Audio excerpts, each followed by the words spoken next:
toutes et à tous. Merci d'être avec nous ce matin pour cette deuxième journée de l'ID and KYC Forum. C'est toujours un plaisir de vous accompagner, de vous retrouver pour ces sessions.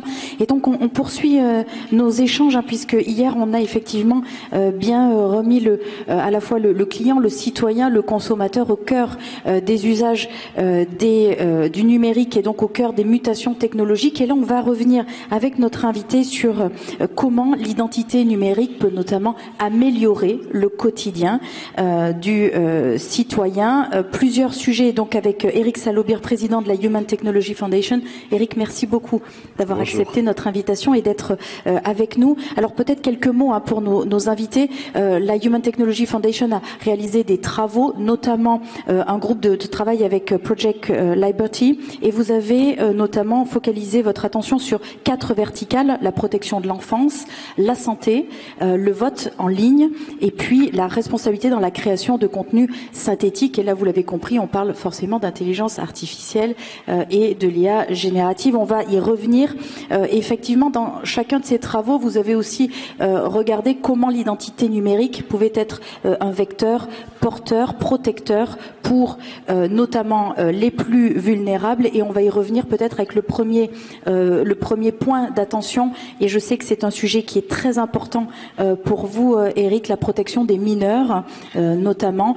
Et on l'a vu d'ailleurs, c'est ce que Guy nous rappelait hier en préambule, où effectivement on voit une exposition de plus en plus importante des mineurs, d'ailleurs parfois vraiment très jeunes, à des contenus qui peuvent être évidemment... Alors des contenus qui sont pas appropriés, préjudiciables, voire dangereux. Certains chiffres sont quand même éloquents. 2,3 millions de mineurs ont d'ores et déjà consulté des sites pornographiques, et nous parlons d'enfants de 12 ans. Ce qui doit quand même soulever quelques questionnements, en tous les cas nous inquiéter, surtout nous inviter à agir. Alors Eric Salobir, première question évidemment que j'ai envie de vous poser. Comment face à ce constat, à cet état de fait aujourd'hui, pensez-vous que l'identité numérique puisse apporter quelque chose de vertueux pour protéger nos enfants en ligne? Et c'est d'ailleurs un sujet d'actualité puisque c'est au cœur du projet de loi SREN qui était d'ailleurs à l'étude hier à l'Assemblée. Exactement. Alors juste peut-être pour dézoomer un tout petit peu, vous dire le cadre des travaux qu'on a fait.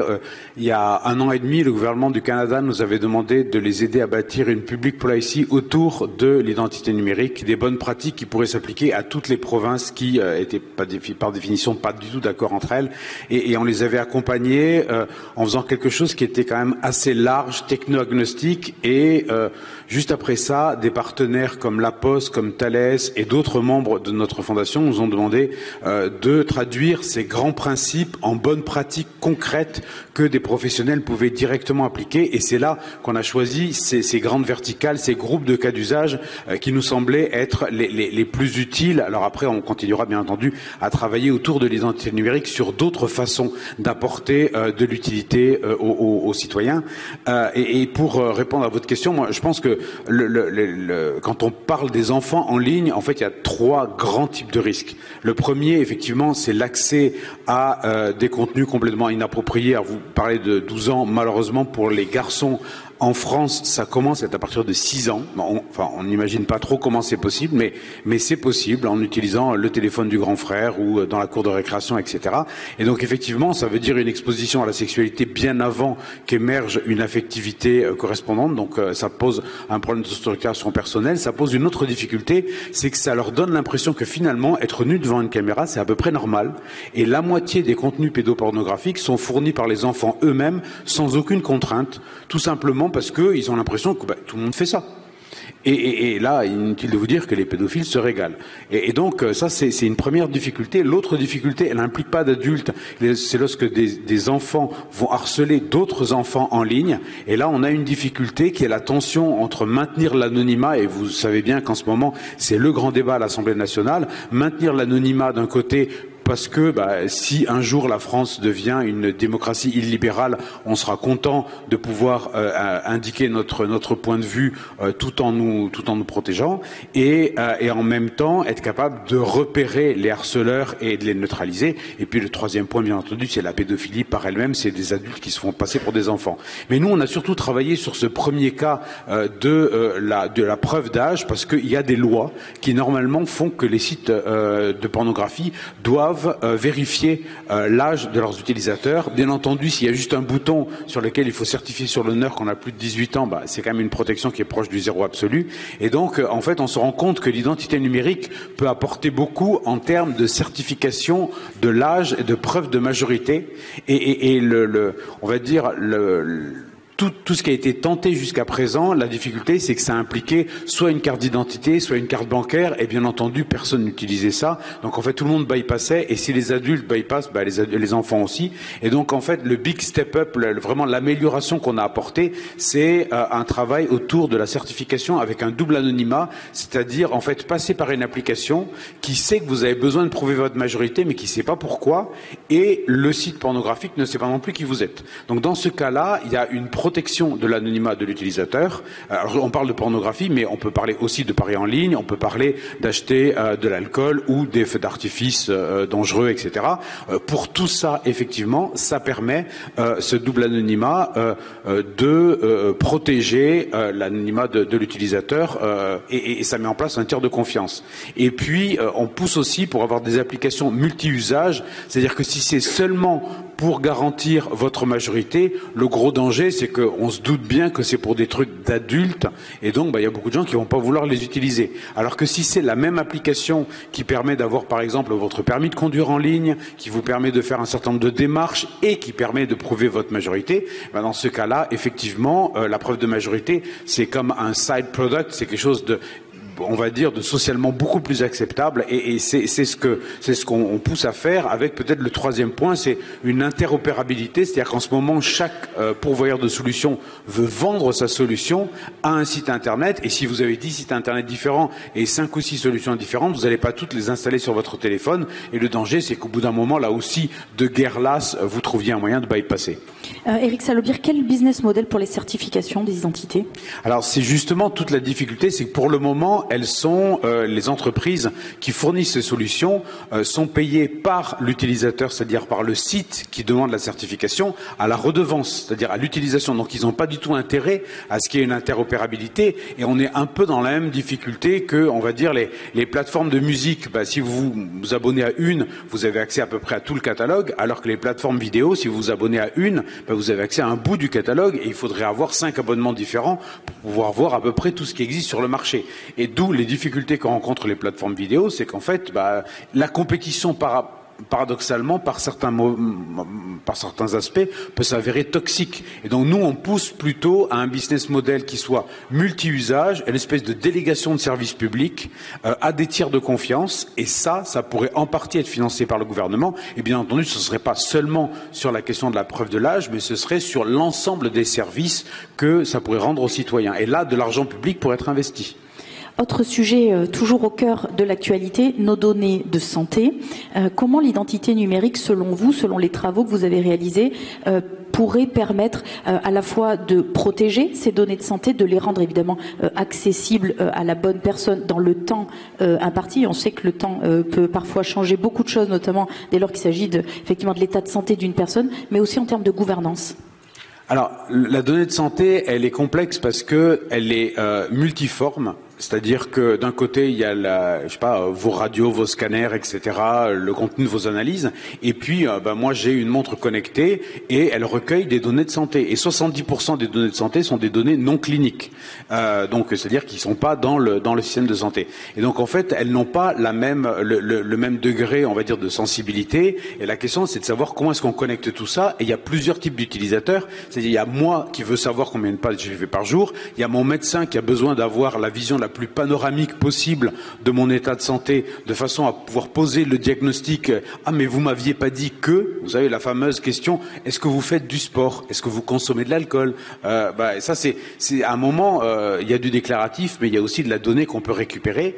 Et puis, il y a cette question de l'urgence, c'est-à-dire que d'un côté, on veut protéger nos données de santé et on a envie d'avoir la main. Par exemple, les avoir sur son téléphone de façon complètement sécurisée. Le problème, c'est que si je suis renversé dans la rue, que je suis inconscient et que je ne peux pas débloquer mon téléphone, comment est-ce que les équipes du SAMU vont pouvoir avoir accès au minimum requis pour savoir que j'ai une intolérance à tel médicament ou quel est mon groupe sanguin, par exemple. Et donc, effectivement, c'est tout ça qu'il faut gérer. Et ce qu'on propose, nous, c'est une solution. Alors, pas technique, ce sont nos partenaires qui proposent les solutions techniques, mais un framework de gouvernance qui permet, de limiter, on va dire, la multiplication de l'entrée des données. C'est-à-dire que chaque fois que vous allez chez un nouveau médecin, on va vous poser 10 000 questions. Ben non, c'est tell it once. Vous le dites une fois et puis c'est dans le système. Ça évite de refaire 10 fois les radios ou 10 fois les analyses parce qu'on les a perdues. Ça permet d'avoir un meilleur continuum et donc un meilleur parcours de soins. Et puis, ça permet effectivement d'enrichir le parcours de soins et les données cliniques avec des données non cliniques qui vont être liées à votre environnement de vie, etc. Et dans le cadre, et ça commence à devenir de plus en plus le cas, d'une analyse qui va se faire à base d'algorithmes et d'IA qui vont venir aider le médecin, l'IA, elle va pouvoir cruncher ces données avec plein d'autres et dire que oui, mais si vous avez tel type de pathologie et que vous vivez dans un lieu avec tel type de pollution, vous avez 30% de risque d'avoir tel type de maladie et donc on va vous proposer un dépistage alors qu'on ne l'aurait pas proposé à quelqu'un qui serait ailleurs. Et donc tout ça, ça va permettre effectivement d'améliorer, on va dire, à la fois la fluidité de l'utilisation de la donnée, la sécurisation et puis la santé des patients.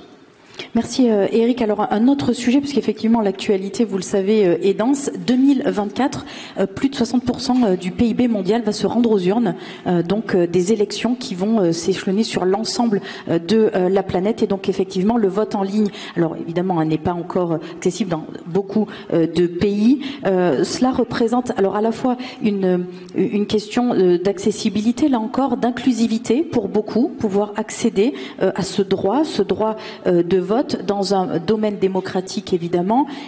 Pour autant, il y a encore un certain nombre de risques qui ne sont pas complètement appréhendés ni gérés. Quels sont les risques que vous redoutez notamment ? Alors, il y a plusieurs choses. Je pense que quand on regarde ce genre de situation, on essaie de voir d'abord les avantages et ensuite on regarde les risques.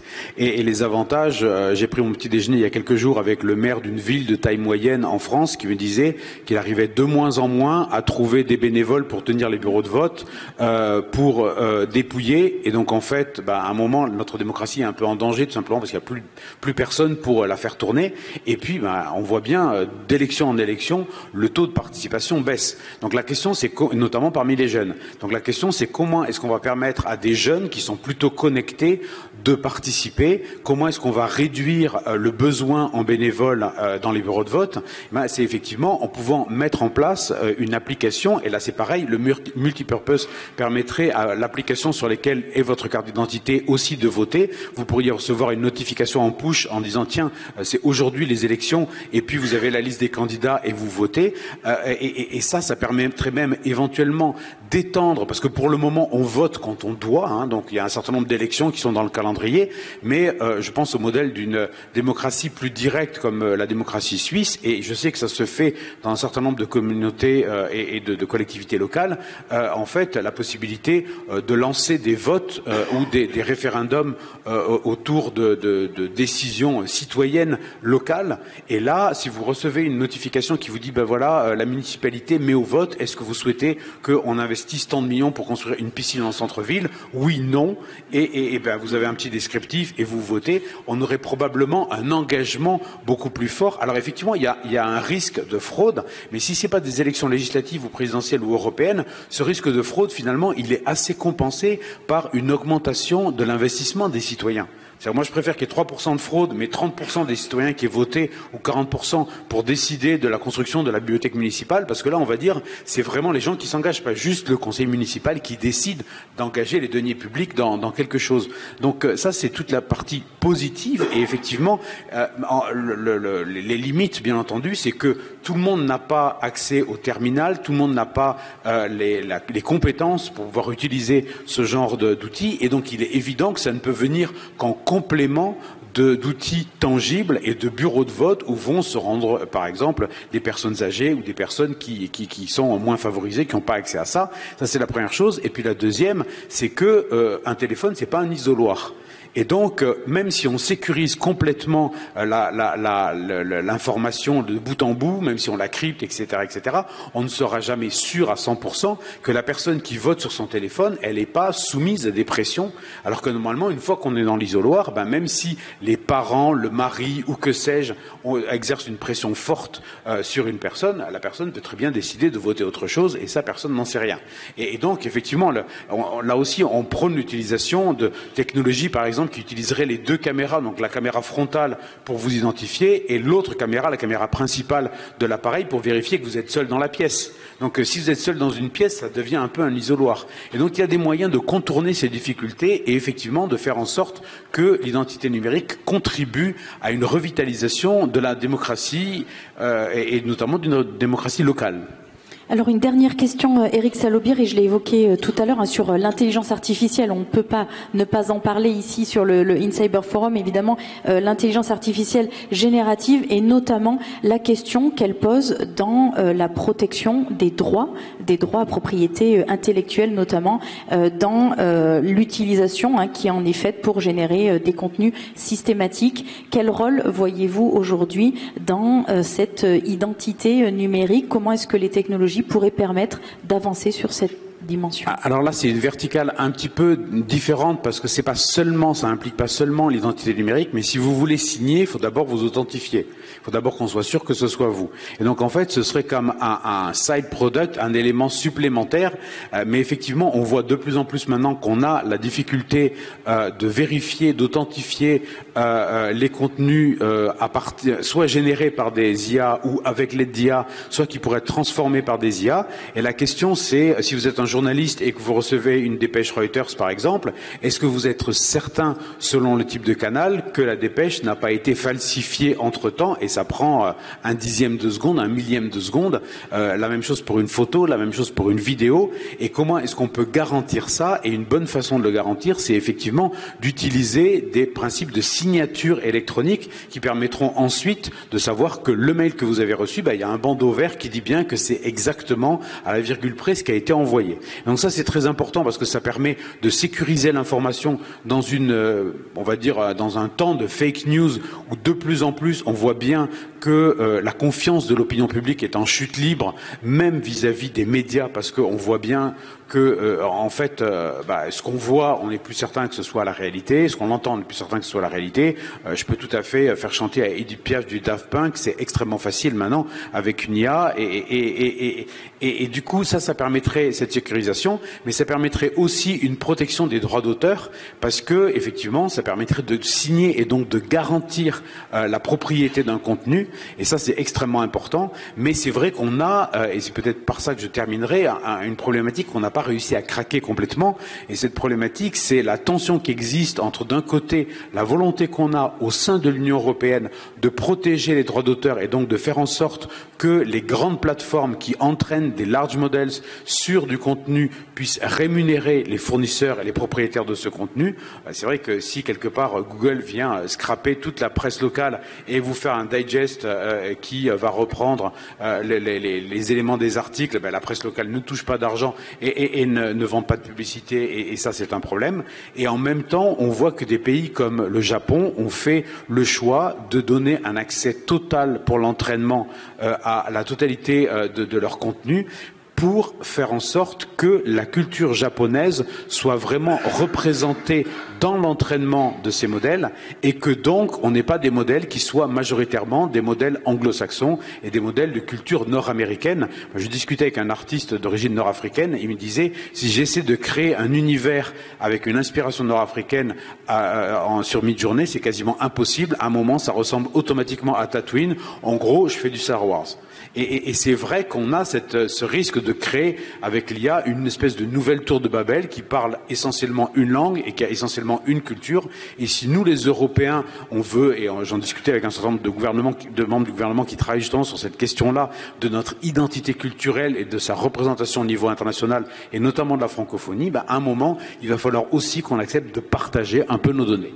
Merci beaucoup, Éric Salobir. C'était un plaisir de vous avoir avec nous en ce début de journée. Un plaisir partagé. Merci à tous. Merci beaucoup.